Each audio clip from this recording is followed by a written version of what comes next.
हमारे मन में गंदे विचार क्यों आते हैं? हम नहीं चाहते पर फिर भी हमारे मन में गंदे विचार आते रहते हैं। लेकिन क्यों? मन ही हमारा सबसे बड़ा दोस्त और मन ही हमारा सबसे बड़ा शत्रु है। जब हम अपने मन के हिसाब से चलते हैं तो मन हमें भटका देता है, और जब हम मन को संतुलित कर लेते हैं तो हम अपनी जिंदगी में सब कुछ पा लेते हैं। हम अपने मन में आने वाले गंदे विचारों को रोकने की कोशिश करते हैं, पर जितना हम रोकते हैं उतने ये विचार हमारे अंदर प्रवेश करते जाते हैं।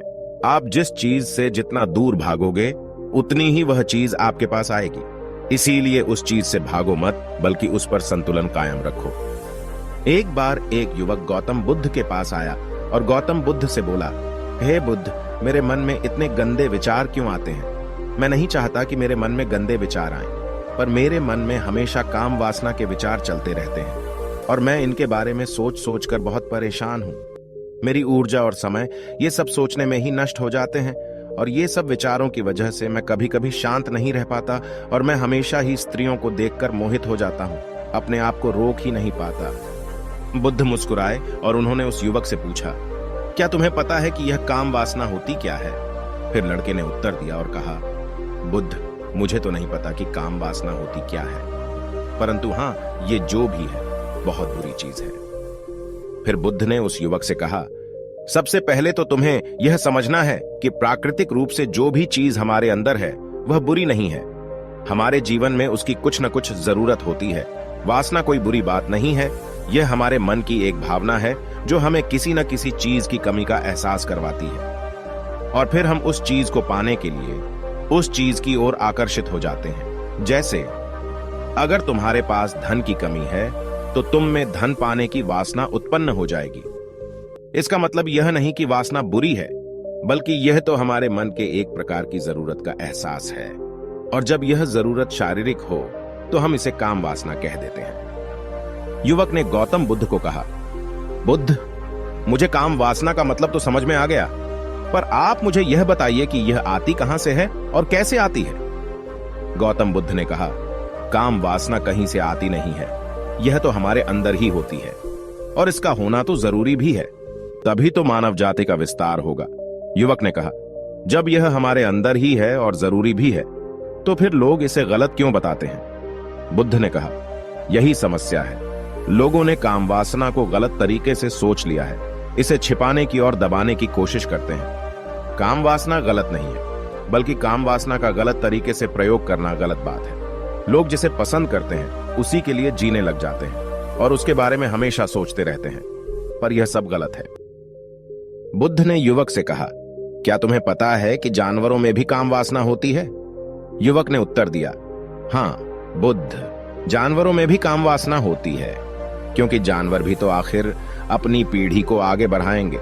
बुद्ध ने कहा, तो फिर हम जानवरों की काम वासना को क्यों गलत नहीं कहते?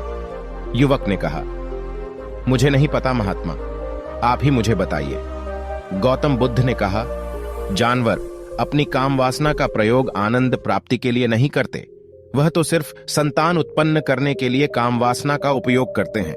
जानवरों को प्रकृति ने इतनी समझ नहीं दी कि वह काम वासना को अपने सुख का आधार बना सके, जबकि मनुष्य अपनी समझ के बलबूते पर प्रकृति में पाई जाने वाली प्रत्येक वस्तु को अपने सुख के लिए अपने प्रयोग करता है।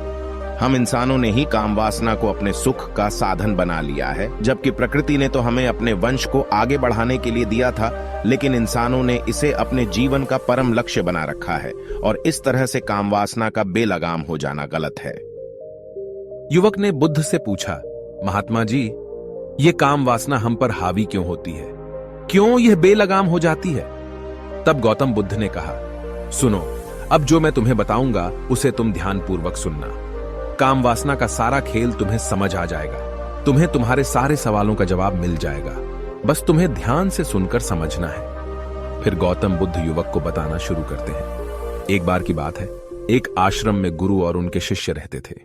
शिष्य रोजाना आश्रम के बाहर स्थित गांव में दीक्षा लेने के लिए जाते थे। शिष्य जो गांव में भिक्षा लेने जाता था, उस रास्ते में एक नदी पड़ती थी जिससे वह रोज भिक्षा लेने जाता था। एक दिन उसने देखा कि एक लड़का पेड़ के पीछे छिपा है। उसने लड़के के पास जाकर पूछा, भाई, तुम इस पेड़ के पीछे छिपकर क्या देख रहे हो? लड़के ने कहा, अरे तुझे नहीं दिख रहा क्या कि मैं क्या देख रहा हूं? तब शिष्य ने नदी की तरफ देखा तो वहां पर कुछ लड़कियां पानी भर रही थी। लड़कियां 15 साल की होंगी। तब शिष्य ने लड़के से कहा, अरे भाई, वहां पर तो लड़कियां पानी भर रही हैं, इसमें छिपकर देखने वाली क्या बात है? तब वो लड़का शिष्य की तरफ देखकर उससे कहता है, अरे पागल, तुम्हें दिखाई नहीं दे रहा क्या कि मैं क्या कर रहा हूं? वह परियां कैसे नदी से पानी निकाल रही है। जरा उनकी अदाओं को देखो, उनके कोमल शरीर को देखो, उनकी पतली कमर मटके को उठाते समय कैसे बल खाती है, और उनके बाल उनकी कमर पर कैसे लहरा रहे हैं, मानो सुंदरता बिखरी पड़ी हो। शिष्य फिर नदी की तरफ देखता है और इस बार वह देखता ही चला गया। अभी तक तो उसे कुछ भी नजर नहीं आ रहा था और वह बिल्कुल निर्भय था। उसे किसी बात का कोई डर नहीं था, लेकिन अब वह छुपने लगा और उन लड़कियों को देखने लगा जैसे उसने कोई अपराध कर दिया हो। और जब वो छुपकर उन लड़कियों को देख रहा था तभी वो अंदर से कांप गया और उसने कहा कि यह मैं क्या कर रहा हूं? मैं जो भी कर रहा हूं वह सही नहीं है, मुझे यहां से चले जाना चाहिए। और फिर वह जल्दी से वह से चला जाता है। फिर वह आश्रम पहुंच जाता है। आश्रम जाकर वह अपने कार्यों में लग गया, लेकिन जो अभी वह देख कर आया था वही उसकी आंखों के सामने बार बार आ रहा था। उसके मन में वही दृश्य चल रहा था। उसका मन वही सब कुछ देखने के लिए ललचा रहा था। उसका किसी भी काम में मन नहीं लग रहा था। सुबह होते ही वह रोज भिक्षा के लिए आश्रम से जल्दी निकल जाता और नदी के पास वाले पेड़ के पास जाता जहां वह लड़का पहले से मौजूद रहता था। उसके साथ मिलकर लड़कियों को छुपकर देखता था। अब वह रोज ऐसा करने लग गया। उसका मन अब किसी भी काम में नहीं लगता था। वह हमेशा किसी न किसी प्रकार के विचारों में उलझा रहता था। वह आश्रम के कार्यों को भी ठीक ढंग से नहीं कर पा रहा था। न वह ठीक से सो पाता था और न ठीक से खाना खा पाता था। उसका मन बेचैन सा रहता था। उसका मन बार बार उन लड़कियों के सौंदर्य को देखने के लिए ललचाता था। जब गुरु भिक्षा देते तब भी उसका मन कहीं और विचारों में खोया रहता था। गुरु ने अपने शिष्य की इन हरकतों को देखा।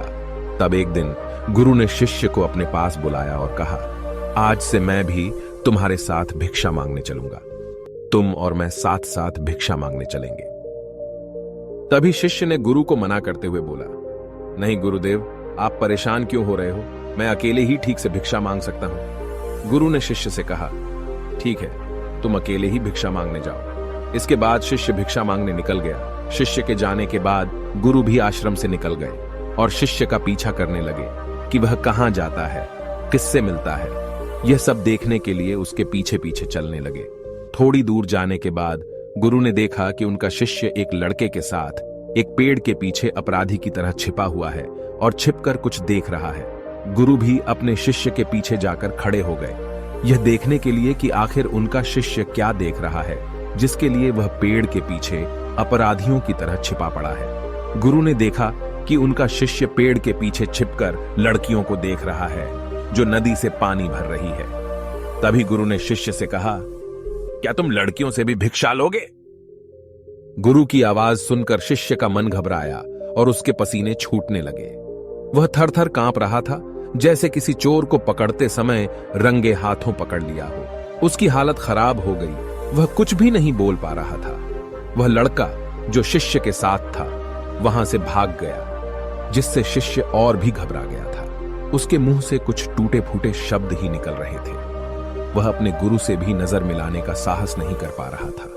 गुरु ने शिष्य की ओर देखा और कहा, मेरा शिष्य तो निर्भय है, उसे तो किसी भी चीज का डर नहीं है, लेकिन ये क्या, तुम तो डर के मारे कांप रहे हो। शिष्य ने गुरु से कहा, मुझे माफ कर दो, इसमें मेरा कोई दोष नहीं है। उस लड़के ने मुझे बहका दिया था, लेकिन मैं आपसे वादा करता हूं कि आज के बाद मैं कभी दोबारा ऐसा नहीं करूंगा। मुझे माफ कर दो। गुरुदेव ने कहा कि कोई बात नहीं, पर इस बात का तुम ध्यान रखो कि हम जैसी संगति करते हैं वैसा ही फल हमें प्राप्त होता है। हम जैसे संगति करते हैं उनके विचार हमारे अंदर प्रवेश करते हैं। इसीलिए अच्छी संगति करो ताकि तुम्हारे अंदर अच्छे विचार प्रवेश करें। फिर गुरु और शिष्य आश्रम लौट आए और फिर से आश्रम के कार्यों पर ध्यान देने लगे। उसने उस रास्ते को छोड़ दिया और दूसरे रास्ते से जाने लगा। वह अपने काम को ध्यान से करता था, लेकिन धीरे धीरे उसके अंदर क्रोध उत्पन्न हो गया और फिर वह दूसरे शिष्यों पर क्रोध करने लगा और बेचैन हो गया। अब वह सही समय पर भोजन भी नहीं करता था। वह भोजन भी बहुत कम खाता था।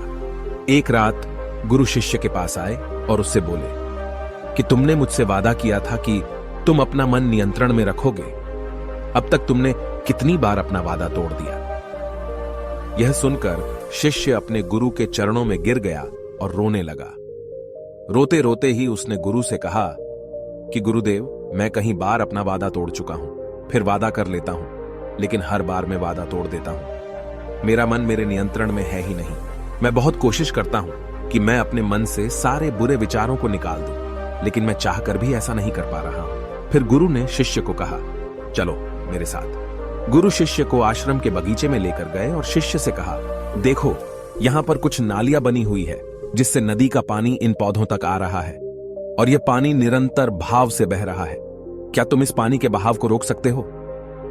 शिष्य ने कहा, हां गुरुदेव, मैं इस बहाव को रोक सकता हूं। फिर शिष्य ने मिट्टी उठाकर उस नाली के छोर पर डाल दी। वह पानी थोड़ी देर के लिए रुक गया और फिर थोड़ी देर बाद उस रेत के ऊपर से पानी आया। गुरु ने शिष्य से कहा, अरे ये क्या, ये पानी तो रुका ही नहीं। फिर से उसने कुछ कंकर पत्थर उठाकर उसे नाली में डाल दी और फिर थोड़ी देर के लिए पानी रुक गया, लेकिन फिर थोड़ी देर बाद ही उन कंकर पत्थरों के ऊपर से पानी निकल आया। गुरु ने कहा, शिष्य यह क्या हुआ? पानी तो फिर से आ गया। तुम तो बोल रहे थे कि तुम इसे रोक दोगे। क्या हम किसी चीज को पूरी तरह से रोक सकते हैं? तब शिष्य ने कहा, कोई बात नहीं गुरुदेव, मैं इस पानी को तो रोक कर आपको दिखाऊंगा। फिर उसने एक बड़ा सा पत्थर लेकर आया और उसे नाली पर डाल दिया। पानी रुक गया। तब शिष्य ने गुरु से कहा, देखा गुरुदेव, मैंने कहा था ना कि पानी को मैं रोक दूंगा। मैंने पानी को रोक दिखाया। आपकी बात मैंने पूरी कर दी। गुरु मुस्कुराए और बोले, अच्छा जरा ध्यान से देखो, पानी रुक गया है क्या? वो तो पीछे की नाली तोड़कर बाहर आ गया और अगल बगल से बह रहा है। और ध्यान से देखो, इस पत्थर के आगे भी आ गया और यह पानी अपना रास्ता बदलकर फिर से आगे की तरफ बह जाएगा। फिर थोड़ी देर बाद ऐसा ही हुआ। फिर गुरु ने शिष्य को समझाया, तुम्हारे साथ भी तो ऐसा ही चल रहा है।